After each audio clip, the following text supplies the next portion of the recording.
Should I change my shirt? That's good. Hello and welcome to Wizards, Warriors and Words, a fantasy writing advice podcast. I'm Jed Herne, author of Across the Broken Stars, and I'm joined by my co-hosts, starting with Dirk. Hi, everybody. I'm Dirk, and I wrote some Paternus books. Mike. Where am I? What? Mike, Oh, sorry, I wasn't paying yourself. attention. I'm Michael R. Fletcher, author of these awesome books. Who that awesome gentleman there did the covers for, and a whole pile of other stuff. Is that vague? And Rob. I'm Rob, still ill. It's not been going on a week. It's just one episode, but split into two. Author of Pawn's Gambit and other stuff. Also, most of my covers these days are done by that man over there. That man? So that man that we are mysteriously referring to is Felix Ortiz, who is joining us for a second episode to talk about all things art and book covers. This is the second part of a discussion we've had with Felix. So if you haven't already checked out the first part, I would recommend that. We showed a lot of our book covers in that. So probably a good episode to check out the YouTube video for it so that you can actually see some of those covers and not just rely on our verbal descriptions of art, which are less good than seeing the beautiful things in real life. So there's an Felix... episode. We should hold up a cover and try and describe it. We're authors. We know words. I'll put it down on the list. That could be pretty cool. Felix, do you want to reintroduce yourself again, just in case those scoundrels are listening to this episode without first listening to part one? I'm Felix Ortiz. I do fantasy covers mostly for indie books, fantasy indie books, or I pretend to, because it's actually all Dirk doing the art, as we established in the previous episode. So I'm glad to be here again. Thanks for having me. Awesome. And I didn't get to say it in the last episode, but Felix actually did our podcast artwork. So if you've seen the logo and the images that we have for the podcast, where it's like, I think a wizard and then a warrior and then someone else like fighting against a bunch of monsters, Felix did that for free, we should point out, which is very kind of you. And you also did it in like 24 hours, which is insane to me. So yeah, that was a version of Dirk on it. Third character is my wife. Is it? Oh, awesome. Oh, there you go. A little bit of an Easter egg. Oh, there you go. Exclusives on the Wizards, Warriors and Words show. So Dirk, you had a question that we ended the last episode with in dramatic cliffhanger fashion. Do you want to kick that question off again? Yeah, I remember when I was working on my first cover, thinking about I had to think about where the titling, the typography and everything was going to be placed on the front cover. It needed to be a certain aspect ratio. And then there was the spine and the full wrap on the back where, blurbage and other information and ISBN and stuff has to go. So I had asked Felix if that was a difficult transition for him and something that he struggled with early on, and if it's maybe gotten easier. Yeah, I definitely still struggle with that from the beginning. Definitely now less so, but yeah, still sometimes I still have to move things down. Sometimes I feel like, oh yeah, there's plenty of room there for a title, but then I realize maybe it's book 2 of a trilogy, and the first book has a huge title. So like, oh no, they need more space, so I have to crunch things down a little bit, or but I have like a kind of like a standard template with guides and everything. So at least dimension wise, it's fine. It's more about the actual elements in the cover, like how high or low do I keep things. Like because title can go top or bottom. Mm-hmm. Yeah, and then author's name, things like that. Usually they don't go together. They try to split it up. So yeah, it's still, you have to keep your, because you want to just draw, right? Like, oh, this looks awesome, and they're like, I need to move things around. Those goddamn words. Yeah. Well, they sound funny. Like I made early on a couple attempts of doing the typography myself. Like Felix would do the art, and I'd be like, yeah, okay, I'm gonna save a little money and I'll do the typography, which always went badly. But it's like I'd start trying to find places to put text where it wasn't covering something awesome and super cool. And Yeah. I could never do it because no matter where I put the text, there was something behind it that I was like, no, that's too cool. I don't want to cover that. Which was really hard. And so my typography sucked because I'm really bad at it. And eventually went begging back to Felix to to get him to do it. Because, I remember when much you went better. through that. yeah. I lesson learned. Hire a professional. Do it The right. thing is, my first career, like my main career, is graphic designer. So that's really what I do. I just don't do fantasy graphic design, which is a whole different thing. But I can sort of hack it, right? So I can, yeah, like I'm not gonna do stuff like Sean does, right? I could if I put a lot of effort, but it's not what I'm doing right now, and I know other people can do it. So if I have to, I will do it. I'll do my best. But so yeah, I can sort of do it, but I try not to because it's just it will be too much work, putting it all together. But yeah, thinking about typography is definitely a huge thing, and I'm always thinking like, all right, I'm gonna give that much space to Sean. Let's pretend I know I'm working with him. He'll take the space. Like his titles are sometimes like fairly big, and like I have a pretty good example of his stuff that I really love is from Andrew Cobble. He did one called The King's Ranger, Yeah. where he did like all these squiggles, and it's very classic fantasy style. It's mostly of the what you expect in fantasy, but he did such a good job on that typography. I just love that series because of that. Like how those covers look with his work on it. Mm-hmm. So I try to give him as much. When I know it's him, I'm like, yeah, I'm gonna just make these tiny characters and like leave the top half for him to do whatever he wants. When you're working with Sean, do you sort of like try to make it so that he's got more of a slant space? Because I know Sean loves his slanted typography. So do you sort of like think about that when you're doing it? Not really, no. Like that, he will find the slant himself. Like I don't like that. Yeah, like the last for Frank Dorian has a very big slant, but that was just coincidence. Hmm. The King's Ranger doesn't have a slant. It's like it's pretty, straight. Yeah. I think he'll find out what works better. And the same with mine. He did all of mine, Sean, and it's just, but he did this great typography. He designed the type and the typeface and the little embellishments, and he puts things like everyone has a bit of the image over the Yeah. so to help bring out the picture and the drawing, the illustration. And It certainly helps make things pop. yeah, and we're talking about Sean King with STK Creations. Yes, I was going to say that. Since we haven't introduced him in this. That's right. It's in the this only episode. Sean, by the way. What's that? There's no other Seans. What other? There is no The other one and Sean. only. That's true. Yeah, S- there is no other Sean. AWN, not SEAN. Right. Yep. Yeah. So Felix, when you're trying to block out spaces for the titles, are you checking with the author and getting them to sort of like make some boxes as to where they think the title's going to go? Are you just sort of guessing? What's the approach? Well, I feel like I solved that with the sketch.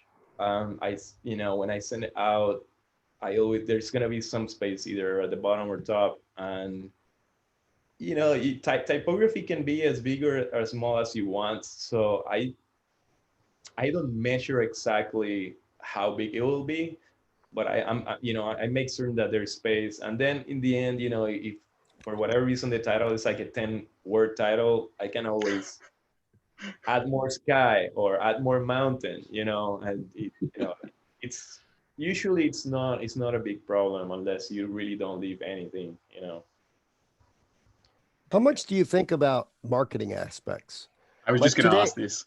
Yeah, for today, because this put the is stuff that authors need to think about too, because especially today, the image has to pop, has to say what the book is, in a very small space on Amazon, right? It's got to work. Unlike books of the past, it has to work in a very small thumbnail, and you nail that. How much do you think about that when you're helping? Because a new author might not. A lot of new authors don't think about that.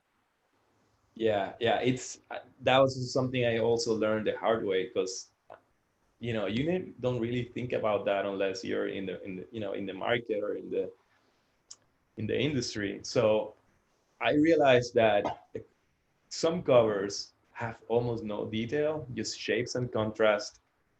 But Well, then, they're flat color wise. They yeah, they're all yeah, washes. I saw one recently where there's this like shape of us like a Viking kind of, but if you zoom in, there's no detail on the Viking. But it made me stop to look, because the figure against the background contrasted so much, and it was like these reds and stuff. So sometimes it's not even about, oh my god, look at all these details. It's more about the composition, and what drives the eye to look at it. It's contrast, color, the shapes, like a good composition, sure, but doesn't need to be super detailed. It has to be more of a mix of composition and contrast and color. Color is probably the least important, at least to me. I think value, contrast, and shapes are more important, because you can have a cool black and white cover that still, snatches you. Like you're scrolling around, like, oh wait, what's that? And it's like, could be black and white. So I think, yeah, it's big shapes usually help, like something not too cluttered, especially for thumbnails. I think that's for me. I think that's what's important. Yeah, and like what you did with Pawn's Gambit, there are a lot of characters and there's a lot going on there, and yet it still looks amazing, really small. It's really attention grabbing, and it's far more colorful than it's showing up on the video image. And I remember when I was working with, I love color. I love color, and so when I was working with John Anthony DiGiovanni on this, That's rapid guides, by the way. you can't really tell. There's a little bit more of the color, but I told him I wanted an orange moon on a glaciated planet with a green snake and that ice blue. And he was just like, and then when he did it, this is like, I'm just kind of like blowing, because it makes me feel good. He was like, I never would have considered using that color palette. And he was glad that I pushed him Yeah. on the colors. So that was kind of fun. And Michael's the Black Stoneheart, that cover was the same. I struggle with that because that place doesn't exist, and also it's physically, like by the laws of physics, it's also impossible. So I was like, how the hell do I do this? So how do I solve this problem? Nailed that scene. Like, and the purple, the purple is such, was brilliant. Did you come up with the idea of the purple on that, Felix, or was that? Yeah, just trying different. I tried different things. I feel like, yeah, from the beginning it was purple and blues, and but that's I feel like that's also from the book itself. No spoilers, but like the sky sort of like swirling purplish color. My pants are in that thing, by the way. Felix, what is the most challenging cover you've had to draw? Oh, Never Die, definitely. Yeah. Yes, yeah. On the previous episode, I spoke a little bit about that. Is it because of the style was not something you were used to doing? Because you nailed it. No, the style is something I do. Okay.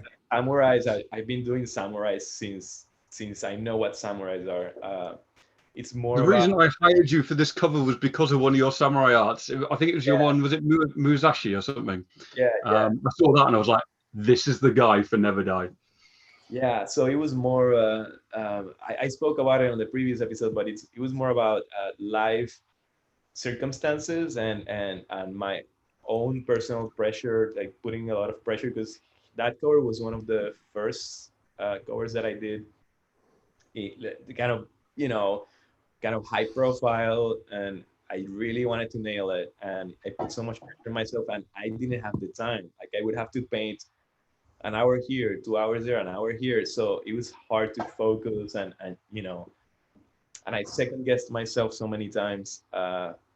In that sense, that was probably the hardest. And then there's a couple others that they're not out yet, so I can't really say what they are, but they involve buildings. And until I learn 3D, that's always gonna be a hard perspectives and stuff. I hate it. I mean, you do it, but it's like I this line has to match with this line. I like it's kind of not a fun process until it's done. When it's done, You, and you're like, oh, cool, I did a tower, whatever. But and you make it look, it's like, there's so much of a comparison between what artists do and what authors do, because you make it look effortless, um, because like your first sketch that you did for me was like, it was perfect. And I think I had one or two tiny notes, and it just nailed it. You make it seem, we don't see any of the struggle that you go through. yeah, Just like readers don't see the struggle. All they see is the words on the page. They don't know what was cut out or what was changed, what kind of agony authors put themselves through to do things. So yeah. it's just, So it's some interesting. some things have clearly more struggle than others. Like a standing character is something I've been doing since I was 13 because I played D&D and every character needed to be drawn.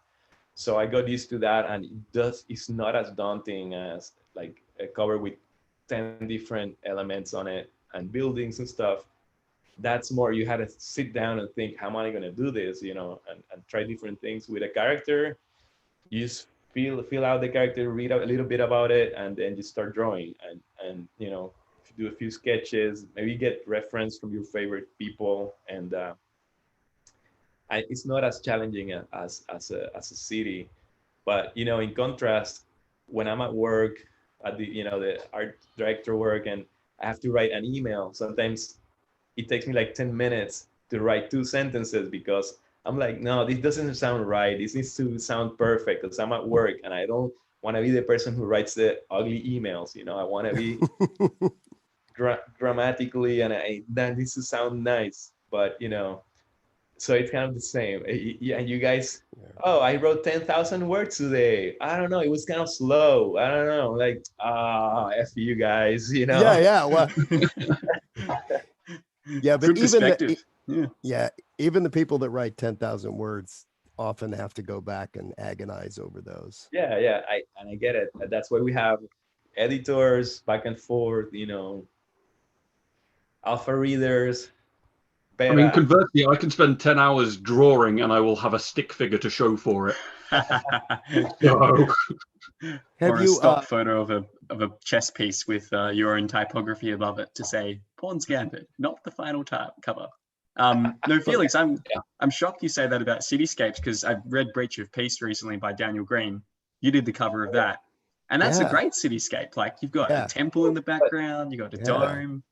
Yeah. That's So great. if you look at it, so I knew it was kind of Victorian, maybe a little further than more modern than Victorian. So I went through all my photos of my trips, and there's photos of Columbia University here in New York. There's photos of the Louvre Museum.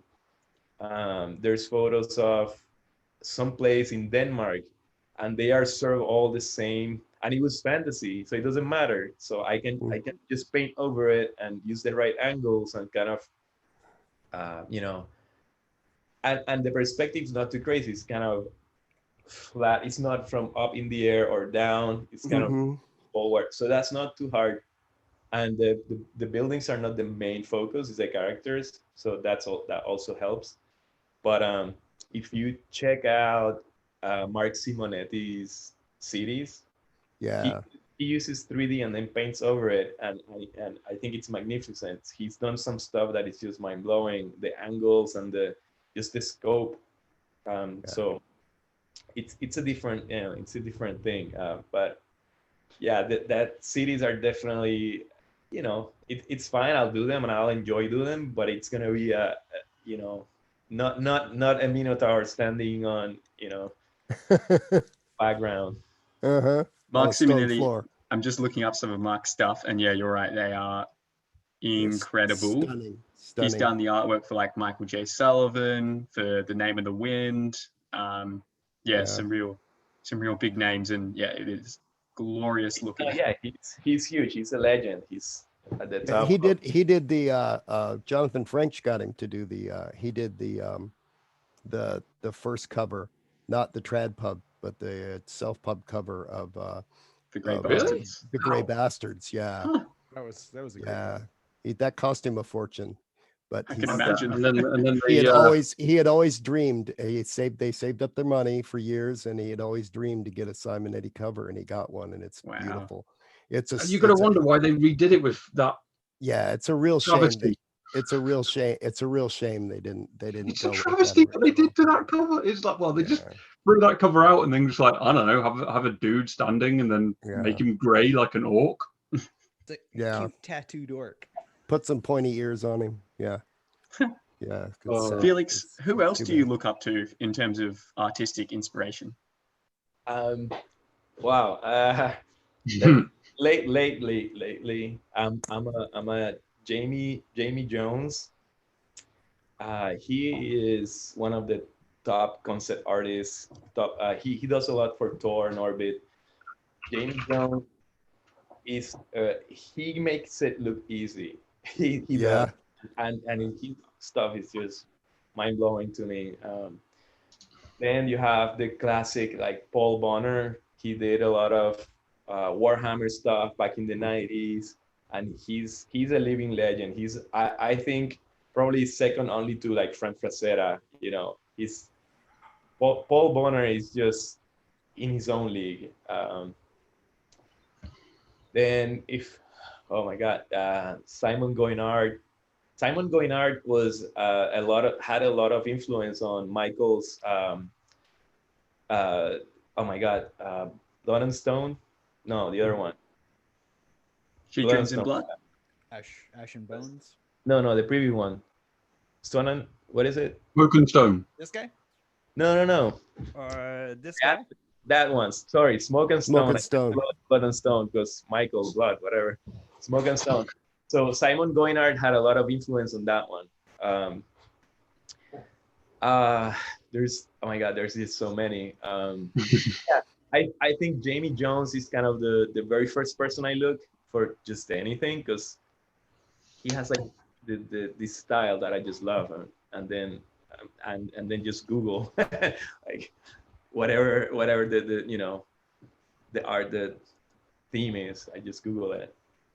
One thing I know we're running close. We're just a little over time. Just real quick. I know from working with a lot of artists and with a lot of people that work with artists when I was in the film business, and then with through the books and stuff. There are authors, there are clients that you have on one end, they have a very specific idea and they need it to be exactly like that idea. And on the other end are clients who just say, oh, whatever. How do you want, what is the best way which way is a problem for you more, and how do you like, how does it help you the most for an author to work with you? Yeah, I feel like always the more vague, the better. Because I want to fill in the blanks and I want to ask the questions. Uh-huh. And then from it's more organic than this is what I want, because it's just easier for any creative job is like that. You want to put as much from you as what they're giving you. So Mhm. I find that that's the even if it has like all the details in the world, I would rather get to that than have it from the very beginning.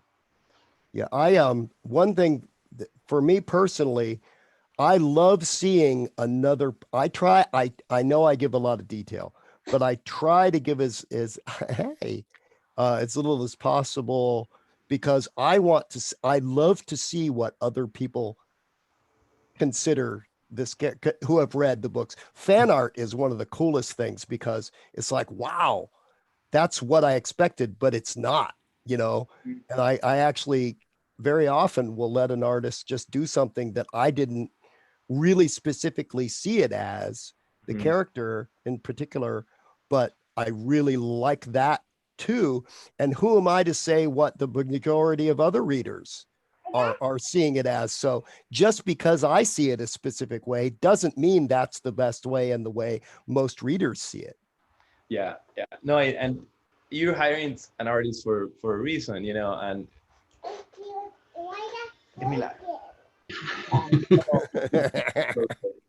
she's looking at my pen holder, down, and it broke. She's saying it's broken. Yes, it is. Sadly. Daddy broke it. He did not break it. That's right. Yeah, so I prefer vague, and I prefer, like, if I hire any of you to write something for me, I'm not gonna tell you what to write. I'll be like, this is the theme, go ahead, you know, because I'm not a writer. You guys know what you're doing, you know. So we got you fooled. Yeah, not too sure about that. We should probably wrap this one up. Before we head off, just really quickly, if you want to help support the show, you can head to our Patreon, www.patreon.com/wizardswarriorswords. You can get a bunch of cool stuff, like we've got 2 free advanced reader copies up there of Pawn's Gambit and Norielska Groans. How do you say that, Fletcher? Norelska Groans. Yeah. So you can actually get those books for free if you go and sign up to our Patreon at certain tiers. And it also lets you ask questions. In a couple of months, you'll be getting Spirits of Vengeance for free as well. Pretty awesome deal. Does it get much better than that? I don't think it does. So if you haven't already, go over to our Patreon, check it out. And yeah, you can help support the show that way. And thank you also to all of our patrons who do that at the moment, including our high tier Patreon, Daniel Henderson. And with that, we'll wrap up this episode. Felix, thanks so much for coming on. This has been a great discussion. Felix. Yeah, this thanks, is man. awesome. It was fun. Yeah. We'll have to have you back. Yeah, we'd love to. Yeah, that's right. Awesome. The pain continues. You will never be able to escape our clutches, Felix. I'm ready. No, this has been really good. Yeah, thank you everybody for watching or listening. If you've been listening, do check out these episodes on the YouTube channel, so then you can actually see some of the art we're talking about. And for that, time to wrap up this episode. We'll see you next time. Bye, everybody. Thanks, everybody.